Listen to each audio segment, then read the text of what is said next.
Decorei e li o livro ao candorado. Aprendi a gostar do equilíbrio sonoro das frases.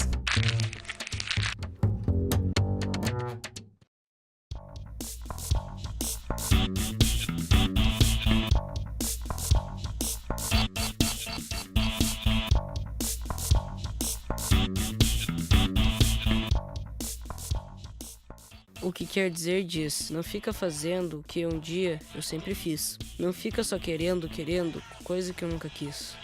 O que quer dizer diz, só se dizendo no outro o que um dia se disse. Um dia vai ser feliz. Leminski, uma necessidade orgânica da loucura.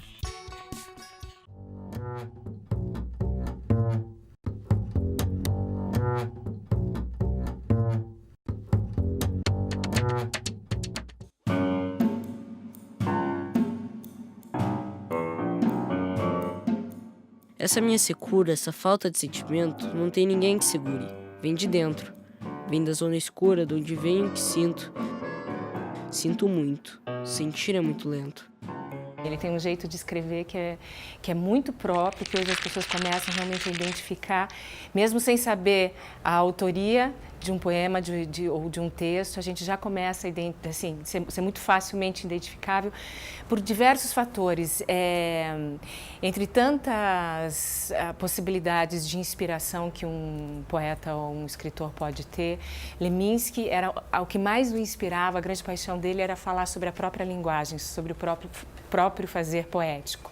Isso é muito Leminski, né? Ele dialoga com ele mesmo, ele dialoga com seu próprio raciocínio, com seu próprio processo, ele se questiona, ele vai, ele volta, ele tem sempre humor, ao mesmo tempo ele às vezes tem algumas pitadas assim sarcásticas, em alguns momentos você vê um pouco de amargura, mas que o humor sempre prevalece, isso é Leminski. Escrevo e pronto. Escrevo porque preciso. Preciso porque estou tonto. Ninguém tem nada com isso. Escrevo porque amanhece. E as estrelas lá no céu lembram letras no papel. Quando o poema me anoitece, a aranha testeias, o peixe beija e morde o que vê. Eu escrevo apenas. Tem que ter porquê? Eu acho uma das coisas mais incríveis na obra é justamente a atualidade que a obra tem, né? Ele, além de ser um poeta, ele era um pensador de toda a arte, de todo momento, né? Ele era um apaixonado por história também. Então, eu acho que isso fez com que ele pudesse ser, além de um porta-voz da geração, uma pessoa que contextualizava a geração.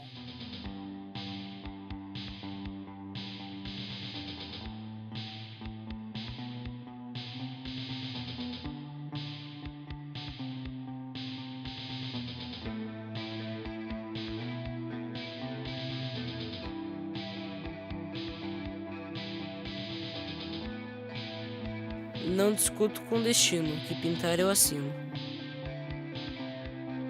Entre outras paixões que ele teve, né, a cultura zen, ele foi estudar o judô, enfim, estudar o judô. Ele foi praticar o judô, procurando entender mais da cultura zen, da cultura oriental.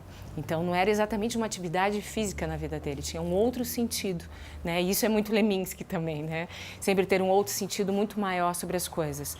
E no caso do Guerra Dentro da Gente, justamente uma viagem. Eu acho que é ele mesmo, né, dentro de um momento de conhecimento da disciplina, e aí o que essa disciplina pode levá-lo, né, a desenvolver e a conquistar. E aí, isso eu acho que também passa um pouco pelaquela fase que ele teve no Mosteiro de São Bento, quando ele foi estudar dos 12 aos 13 anos, né, o que é essa disciplina, né, essa autodisciplina e essa dedicação que ele teve lá dentro, que, né, ele passou por um processo de conhecimento e autoconhecimento, que foi algo que ele levou para a vida dele, para o resto dos seus dias. Então, eu acho que é justamente assim, essa capacidade de estar sempre estudando, aprendendo, conhecendo, absorvendo novas informações.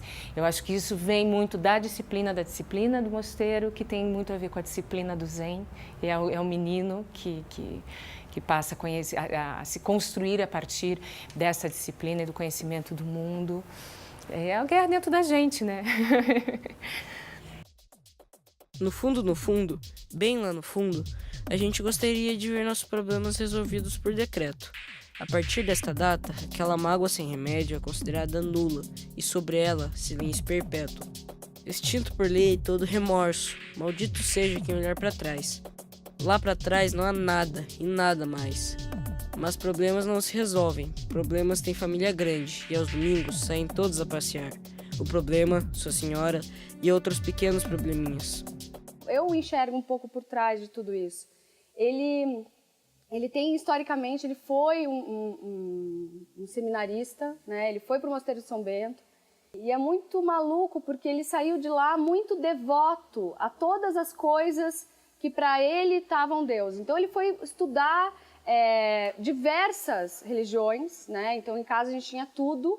Então ele não focou isso na linguagem, mas ele era uma pessoa extremamente devota da linguagem, da poesia, da música, da história, né? Então ele tinha uma entrega e que isso está presente em diversos poemas dele, inclusive com essa temática, em algumas músicas também, né? Então essa fé na linguagem, essa fé na poesia, né? Eu acho que é uma forma de entrega, da mesma forma que um padre se entrega à religião, né? Ele foca a vida naquilo. O Paulo, esse princípio ele teve mesmo com o que ele estava fazendo, com a obra dele, né? Então tem não exatamente uma coisa ou outra, porque às vezes ele usa palavrão, às vezes ele não usa palavrão, às vezes ele usa jogo de linguagem, às vezes ele não usa.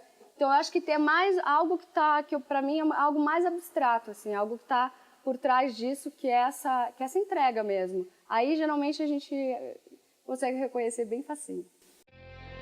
Nunca cometo o mesmo erro 2 vezes. Já cometo 2, 3, 4, 5, 6, até esse erro aprender que só o erro tem vez.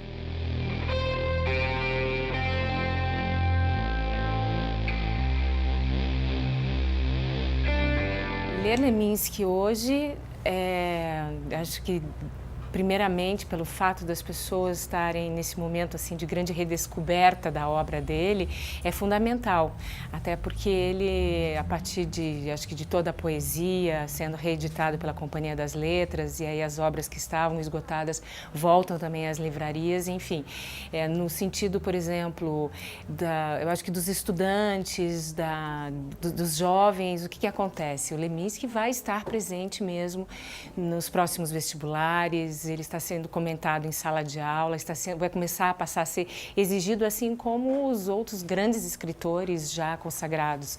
Eu não sei se a minha escolha é muito racional de uma obra que eu acho que ele chegou. Eu acho que é bem pessoal e bem passional, que é o Guerra Dentro da Gente, que é o livro infantil que ele fez quando eu era criança, e é um livro que ele, enquanto ele escrevia, ele contava para mim o que ele estava escrevendo, inclusive pedia minha opinião. E é um livro que hoje, assim, tendo um pouco mais de distanciamento, eu vejo o quanto ali tem tanto dele e da história dele. Se a gente observar essa busca, essa jornada da entrega, jornada do herói, de alguém que busca, de alguém que aprende na base de todas as descobertas, a descoberta do amor, a descoberta da dor. Tudo aquilo está ali, né? E é um menino que é apaixonado ele é um menino oriental que busca a arte da guerra, e ele é um cara que, imagina, que estava aqui no Brasil, né? Uma mistura muito doida de super brasileiríssima, que era minha avó, né? Que é negra, índia e portuguesa, essa mistura, e do meu avô, que era polonês. Então, assim, ele era o cúmulo da curitibanice. E foi um cara que foi buscar da fonte da poesia oriental e do judô. Então, ele fez essa busca pela arte da guerra, né? Ele tinha todo esse contexto. Então, eu acho bem... Me toca também, quando eu leio o Guerra Dentro da Gente, não canso de ler, já li para o meu filho umas 3 vezes, ele tem, assim, parece que quando ele está contando a história do Baita, parece que ele está falando dele mesmo, da história dele enquanto criança, né? Claro, muito né? Tipo, é uma ficção, enfim, É tudo metáfora, mas quase dá para observar a história dele, muito bem disfarçada ali, né? Tipo, só quem conheceu, que vê o quanto que é, quanto de Leminski tem no Baita.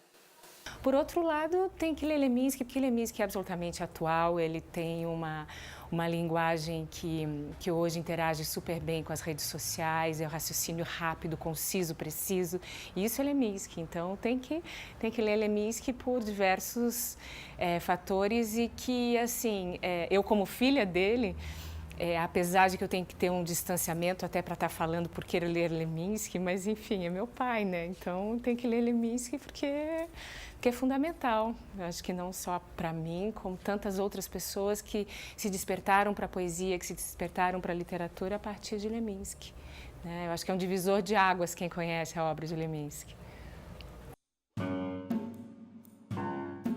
Esta língua não é minha, qualquer um percebe. Quando o sentido caminha, a palavra permanece. Quem sabe maldigo mentiras, vai ver que só minto verdades. Assim me falo, eu, mínima, quem sabe, eu sinto, mal sabe. Esta não é minha língua.